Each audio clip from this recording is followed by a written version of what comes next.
सलामकुम दोस्तों, मोहम्मद फैसल नई वीडियो के साथ अपने चैनल हरकत में बरकत में आपकी खिदमत में हाजिर। और मेरे साथ मोहम्मद ताहिर खान। हाँ जी, अस्सलाम वालेकुम। क्या हाल चाल है सबके? मेरा नाम है Mohammad Tahir. Tell me something new. Channel का नाम है यूट्यूब पर। आज ही शुरू हो गई, 3 मैचेस हो गए। हाँ जी। हाँ, वो टेस्ट मैच भी बहुत बुरा एंड हो गया है। हाँ, बहरहाल वो तो अब हम्म। जितना इंग्लैंड जो है वो इस सीरीज में खेल गया है, ज्यादा चांसेस तो यही थे कि सारे मैचेस इसी तरह के ही होंगे। लेकिन बहरहाल हो गया मामला।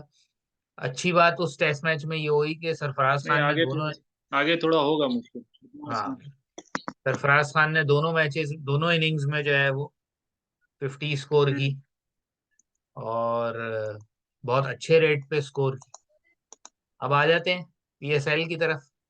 कल का पहला मैच लाहौर और हाँ इस्लामाबाद जी, हाँ के जी। दरमियान बड़ा अच्छा मैच हुआ। और बहरहाल कल के मैच में तो ऐसे लग रहा था कि शादाब अच्छा खान खासा से हुआ। बड़ा कोई। इतने आराम से जीत गया वो। कौन सा अच्छा हाँ, हुआ इस। लग ये रहा था कि शादाब खान से बड़ा कोई ऑलराउंडर हम्म। ही नहीं है। और सलमान अली आगा ऐसे लग रहा था जैसे एबी डिविलियर्स प्लस आ गया है खेलने के लिए। लेकिन वही बात है कि बहुत अच्छा खेल है उसमें। लेकिन इस बुनियाद पर जब हम वो करते हैं, शोर डालते हैं कि भाई ये तो अब जबरदस्त प्लेयर है, इसको ये भी खिलाओ, उसको वो भी खिलाओ, तो इंटरनेशनल का बहरहाल प्रेशर ही कुछ और होता है। तो इंटरनेशनल में बहरहाल ये सारे मामला उस हम्म। तरह नहीं चलते जैसे आमतौर पर लीग्स वगैरह में चल रहे होते हैं। लेकिन थोड़ा थोड़ा जो है ना, वो दो दो तीन तीन मिनट तीनों मैचेस की बात करते हैं। लाहौर और इस्लामाबाद के मैच में मुझे जो चीज लगी वो ये लगी, इस्लाम लाहौर की टीम बैलेंस नहीं थी, उनके पास प्रॉपर स्पिनर नहीं था। और दूसरा ये है कि लाहौर की इस वक्त बॉलिंग की ये सिचुएशन है कि हारिस रऊफ जो है वो कहते हैं फाइंडिंग न्यू लोज। हर मैच में उस परफॉर्मेंस पिछले से बुरी जा रही है। फाइंडिंग न्यू हम्म। लोज की वजह से लाहौर हमेशा अपनी बॉलिंग की वजह से जीतता था। बैट्समैन तो उनके हमेशा जितने रन बनाते हैं उन्होंने उतने ही कल भी बनाए थे। लेकिन बॉलिंग उनकी जैसे जा रही है इस टूर्नामेंट में, मुझे लगता है कि लाहौर को काफी परेशानी होने वाली है आगे जाके। और शाहीन बहरहाल जो भी पेस है, जो भी हिसाब किताब है, लेकिन वो जो एक कॉम्बिनेशन इतने मैचेस से चला है इनका और ये जीतते रहे हैं, मुझे लगता है कि अब उनका जो हम्म। आप कह लें कि अच्छा टाइम जो है ना वो गुजरने वाला है। अब इनको स्ट्रगल होगी, क्योंकि ये मुसलसल 3 बॉलर्स को खिलाते रहे। और हारिस रऊफ की आजकल जो परफॉर्मेंस चल रही है वो कहीं पे भी परफॉर्म नहीं हो रहा उससे। पेस से डरा के वो होता है, होता है। बैट्समैनों को आउट कर लेता था, लेकिन अब उतने ही लंबे लंबे छक्के लग रहे हैं। कल शादाब ने 3 छक्के मार दिए एक ही ओवर में। थोड़ा टाइम आता है। खैर वो तो आपको होता है, T20 है। एक भी कोई पाकिस्तान ने न्यूजीलैंड को भी हरा दिया था, आपको याद है, 4-0 से हारने के बाद। तो कोई हाँ, एक आधी कोई आती है चीज, उसके बाद वो अचानक से। खैर T20 गेम है, और थोड़ा सा हो सकता है पहले दूसरे मैचेस में आपको इतना ना पता चले। जब थोड़े से प्लेयर्स रिटर्न होंगे टीम्स के, तो शायद जो है कारकर्दगी में डिफरेंस कुछ। दूसरे मैच पे आ जाएं। ओ इटा ने कोयटा बाजी मार ली। ग्लैडिएटर्स। हाँ, कोयटा खैर वो ग्लैडिएटर्स और 200 पिशावर वाली जंग। 200 वाली सिचुएशन जो है ना, हम्म। वो रिमेनिंग है कि 200 अगर किसी टीम ने बना दी है, तो वो 200 अभी भी एक चेजेबल स्कोर है कि आप चेज करने में थोड़ी आपको अच्छा, मुश्किल हो सकती है। एक चीज आप नोटिस करें कि सारी टीमों ने जो है ना वो किया ये है कि अपनी बैटरियां बदली हैं। और बहुत सारे जो प्लेयर्स थे जो उनके उस कॉम्बिनेशन में फिट इन नहीं हो रहे थे, परफॉर्म नहीं कर पा रहे थे, उन्होंने ज्यादातर टीमों ने वो रिलीज कर दी। और वो दूसरी टीमों ने कुछ पिक हुए कुछ नहीं हुए। कोटा की बहरहाल जो बहुत अच्छी बात लगी वो ये थी कि जी हम्म। पहले मैच से इंटेंट नजर आई उन। और ऊपर से आके जो सऊद शकील ने बैटिंग की हम्म। है, मैं ये तो नहीं कहता कि इस बैटिंग की बुनियाद पे सऊद शकील को आप T20 खिला दें। लेकिन मेरा कहने का मकसद वही है कि फोकस इस चीज के ऊपर होना चाहिए कि जो आपके प्रॉपर बैट्समैन हैं उन प्रॉपर बैट्समैनों को आप फाइन ट्यून करें कि वो हिटें भी लगा सकें। जैसे बाबर ने आज बहुत अच्छी बैटिंग की, बाबर जिस तरह हिटिंग कर रहा था, तो यही रोल मॉडल सारे बैट्समैनों के लिए होना चाहिए कि जी पहले आपको प्रॉपर बैटिंग करनी आनी चाहिए, उसके बाद आप अपने गेम को निखारें।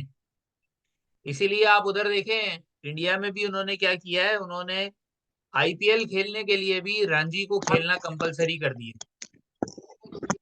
यानी कोई भी प्लेयर जो रणजी को अवॉइड करेगा, उसमें पार्टिसिपेट नहीं करेगा, वो आईपीएल में सेलेक्ट नहीं होगा।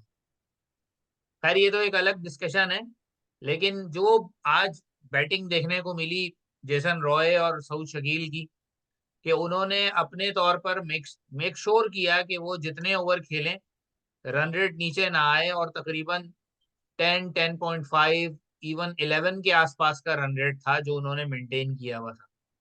उन दोनों के जाने के बाद रन रेट थोड़ा नीचे भी आया, लेकिन वो फिर भी 10.5 के आसपास रहा, जो कि आप कह लें कि बीच, जाहिर सी बात है सामने वाली टीम भी खेलने आई है। सलमान रिशाद ने आखिर के ओवर्स में बहुत अच्छी बॉलिंग की और ज्यादा मौका नहीं दिया। लेकिन एक चीज जो इंटेंट नजर आ रही थी ना, वो ये थी कि जी नंबर 3 पे रूसो खुद आ गया, उसने आके 7 बॉलों में 14 रन की कैमियो खेल दी। उसके बाद शरफेन रदरफोर्ड को भेज दिया। उसके बाद फिर जो है वो ख्वाजा नाफे को भेज दिया। ख्वाजा नाफे को आज प्रॉपर चांस नहीं मिला, 2-3 गेंदें ही मिली खेलने को, वरना वो भी बड़ा एक्साइटिंग टैलेंट है। और उसके बाद फिर जो है वो, अब जाहिर सी बात है जब आपके पास थोड़े से ओवर थे तो फिर वो जिस तरतीब से भी भेजें, वसीम जूनियर वगैरह सबको, जिस जिसको मौका मिला उसने अपना अपना हिस्सा थोड़ा बहुत डाला। बॉलिंग में जो चीज नजर आई कोयटा की, वो जबरदस्त। सबसे बड़ा भाई, आप कोई माने या ना माने, आमिर एक T20 का ऐसा फैक्टर है, जिस टीम में होगा उस टीम के लिए लाजमी वो कुछ ऐसा करेगा जो दूसरे नहीं कर पाते। विकेट चाहे उसने एक ही ली, लेकिन एक तो वो रन नहीं देता, उसकी जो मैकेनिज्म है बॉलिंग करने का, कि क्लेवरली बॉलिंग करता है, कोशिश करता है कि ज्यादा से ज्यादा डॉट्स कराए। और उसका नतीजा ये होता है कि जो उसके 4 ओवर होते हैं, एक तो कैप्टन को भरोसा होता है कि यार इसके 4 ओवर मेरे बड़े अच्छे में निकल जाएंगे, और अगर एक दो विकेटें भी मिल गई तो ठीक है। और दूसरा कि जो 2 ओवर वो शुरू में कराए और 2 ओवर उसने जो आखिर में कराए, यानी आप समझ लें कि उसने जब उसको 4 ओवर मिले कराने के लिए, उसने मेक श्योर किया कि जो आस्किंग रेट है उससे कम है में ही उसके ओवर गुजरे। बाकी बहरहाल कॉम्बिनेशन अच्छा लगा, टीम की इंटेंट अच्छी लगी। पेशावर में और कोयटा में जो मेजर डिफरेंस नजर आया, वो lack of regular spinner in Peshawar lineup. Part time spinner उन्होंने साइम अयूब से 3 ओवर करवाए, और डैन मूजली से जो बॉलिंग करवाई, तो वो भी कोई आप कह लें कि ऐसा रिकग्नाइज स्पिनर नहीं था। ऑन दी अदर एंड अगर आप कोयटा में देखें, तो अकील हुसैन और अबरार अहमद दोनों प्रॉपर जेन्युइन स्पिनर खेल रहे थे। और अबरार अहमद के ओवर ने ही फर्क डाला है, जो एक ही ओवर में उसने बाबर और कैडमोर को आउट कर दिया। तो बहरहाल बहुत जबरदस्त विन। अच्छा आप नोटिस करें तो कोयटा के साथ हो क्या रहा था, पिछले 2-3 सीजन्स में कोयटा पहला मैच अमूमन इतना बुरा नहीं खेलता था, लेकिन जीतने के बाद जाके हार जाता था। यानी 180 190 बनाए और अगले चेज कर देते थे। आखिर के 3 ओवर में 50 रन खा लिए, 4 ओवर में 50 रन खा लिए। लेकिन आज चूंकि वो आखिर के ओवर्स में जो है वो आमिर, वसीम जूनियर, ये लोग बॉलिंग कर रहे थे, अबरार ने भी 16वां ओवर करवाया, तो वहां से जो सिचुएशन थी ना कि किसी भी मौके पे सामने वाली टीम को ऐसी कोई बॉलर नहीं मिला जिसको वो कैपिटलाइज कर सके। तो ये मेरी एनालिसिस थी। अब आप बताइए कोयटा और पेशावर के मैच पे। ये क्या ये मैं कह रहा हूँ ना, फर्स्ट मैच थोड़ा सा होता है चीजें, लेकिन फिर भी साइंस अच्छे हैं कोटा के लिए, क्योंकि एक मच मच नीडेड चेंज भी कह रहे हैं, और मेरे ख्याल से सरफराज पे से अच्छा है कि अब जो है वो, क्योंकि दो दो लगातार वर्ल्ड कप थे, एक T20 वर्ल्ड कप था और एक ओडीआई वर्ल्ड कप था, जो सरफराज को शायद खेलना चाहिए था हमारी बुक्स में। लेकिन अब उसका मेरे ख्याल से सही है, अच्छा है, हर उरूज का सवाल है, कोई मसला नहीं है। लेकिन स्टिल वो एक स्टार है, उसको इज्जत से जिस तरह कोयटा ने ट्रीट किया, जिस तरह उनके ओनर ने, तो वो रिगार्ड बहुत अच्छा है कि उसने 8 साल एक टीम के लिए काम किया है, तो बहुत अच्छा उसको मिला। और मुझे लगता है ये प्रेशर ऑफ शायद इसके लिए बेहतर है, अब जो अपने 2 या 3 साल और रह गए हैं क्रिकेट के, भी बहुत अच्छा हो सकता है कोयटा के लिए कि वो एक मेंटोर के तौर पे टीम के साथ रहे और खेले भी। ऑब्वियसली अभी तक इतनी जान तो है उसके अंदर। अभी 1 साल पहले उसने 2 लगातार टेस्ट मैच बचाए हैं, जो हमारी मेरे ख़्याल से कोई 20-20 साल के करियर में लोग अपना 2 लगातार टेस्ट मैच नहीं बता पाए थे। ख़ैर हमें तो क्वेटा के लिए बेस्ट विशेस। और इवन मैं तो कह रहा हूँ कि कराची किंग्स के पास भी अ, मैं मेथड के या समझे स्ट्रॉन्ग बेस के प्लेयर तो थे, लेकिन आज पता नहीं क्यों अपनी कुछ एक जो होता है सर्कल या होता है एक जो शेल होता है उससे बाहर नहीं निकल पाए। रन भाई 185 ज़्यादा नहीं थे, हो सकता है मुल्तान की जो ब अंडर लाइट जो है वो थोड़ी कंडीशन बैटिंग की मुझे पता नहीं क्यों मुश्किल लग रही थी या गेंद रुक के आ रही थी। टू पेस विकेट लग रही थी मुझे कि गेंद सही तरह बैट पे आ नहीं रही या उन्होंने इतना चांस ही नहीं लिया कराची भाई किंग के बैट्समैन ने कि वो कराची के स्कोर के बारे करीब में भी तो पहुँच मैं एक पाते। बात कहूंगा, परफॉर्मेंस तो अपनी जगह, लेकिन अगर आप नोटिस हुँ, करें ना तो कराची ने सबसे बुरी टीम सिलेक्शन की है। जब ड्राफ्ट हो रहे थे कुछ प्लेयर जो है वो हुँ, नहीं आए तो ये भी उनको फर्क पड़ा। लेकिन आप ये सोचे ना कि यार कराची ने शोएब मलिक और केरॉन पोलार्ड टाइप के लोग रखे हुए हैं। शोएब मलिक टॉप स्कोरर था, ठीक है अपनी जगह, लेकिन अगर ये हिम्मत करें, थोड़ी ब्रेव डिसीजन मेकिंग करें, तो और भी कई अच्छे प्लेयर हैं सर्किट में मौजूद जिनको खिलाया जा सकता है। हुँ, आप नोटिस करें, नवाज को कोयटा ने रिलीज किया क्योंकि नवाज की कोई परफॉर्मेंस नहीं थी, बस वो बिलावजह कोयटा में चिपका हुआ था, टीम कॉम्बिनेशन खराब कर रहा था, वो कराची ने ले लिया। क्या हुआ, जो हुँ, नवाज कोयटा में कर रहा था वही उसने कराची में आके की। ठीक है, हसन अली को इस्लामाबाद यूनाइटेड ने रिलीज किया, जो हसन अली वहां कर रहा था वही आके उसने यहाँ की। ठीक है, जो दो प्लेयर हुँ, कराची की टीम में यानी कि ऐसे थे जो हमेशा कुछ नहीं कंट्रीब्यूट करा। करते थे, आमिर और इमाद, उन दोनों को उन्होंने रिलीज कर दिया। तो ये मुझे तो एक तो हाँ, ये कॉम्बिनेशन भी जो एक उन्होंने बनाया, 6 बॉलर आपने खिला रखे टीम में, और उसके बाद आपके पास जो है वो शोएब मलिक और केरॉन पोलार्ड भी मौजूद, 8 बॉलिंग ऑप्शन आपके पास। बैटिंग आपकी इतनी छोटी हो गई कि ऊपर से जो है वो ओपनर जल्दी आउट हो गया, तो नौ, और फिर उसके बाद 7 बेग आउट हो गया, तो आपके पास फौरन शोएब मलिक मौजूद थे विकेट पे। भाई एक बैट इतने बॉलर खिलाने की क्या जरूरत थी, वो जो आपने 6 बॉलर खिलाए उनकी जगह आप एक बॉलर कम करते। चाहे आप आमिर खान को ना खिलाते, चाहे आप हसन अली को ना खिलाते, उनकी जगह आप एक बैट्समैन बढ़ाते।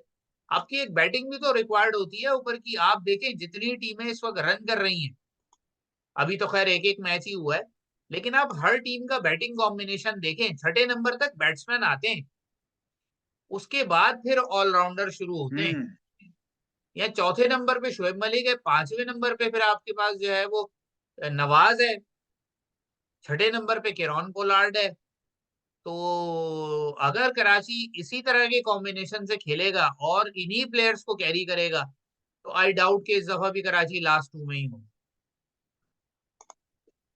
अभी टूर्नामेंट तो बहुत बाकी है, लेकिन भाई मतलब ये एक वो फॉर्मेट ऐसा है ना कि आप बहुत ज़्यादा लंबी टाइम की प्रिडिक्शन कर नहीं सकते। कुछ होती हैं टीम जो स्टार्ट अच्छा करती हैं, बीच में थोड़ी हल्की हो जाती हैं और आखिर में बिल्कुल फिर जाती हैं। कुछ जो है वो इन्वर्स चलती हैं, स्टार्ट बहुत मीडियम लेती हैं, बीच में एक आध लॉस होती रहती है, लेकिन फिर फाइनल जैसे लाहौर के साथ हो रहा है, 2 दफ़ा 2 लगातार टाइटल जीतना, फिर वो आखिर में आके एक अचानक से बूम आता है और फिर वो सबको फेर देता है।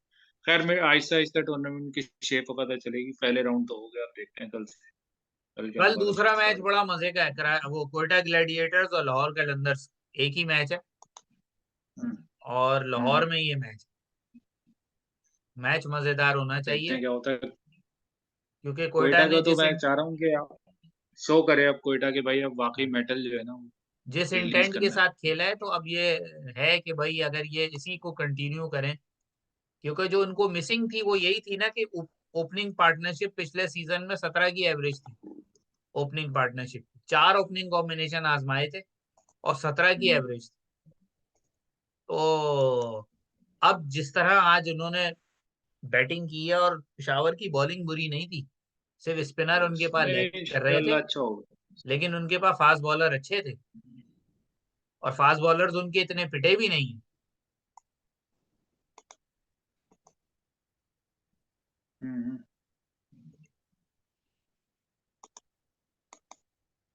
ठीक है, मैं तो कल के मैच के बाद देखते हैं इंशाल्लाह, दोबारा कोशिश करेंगे। चलें बस फिर यहीं तक रखते हैं, तो इंशाल्लाह कल के मैच के बाद फिर हाजिर होंगे, तब तक के लिए इजाज़त। अल्लाह हाफिज। इंशाल्लाह।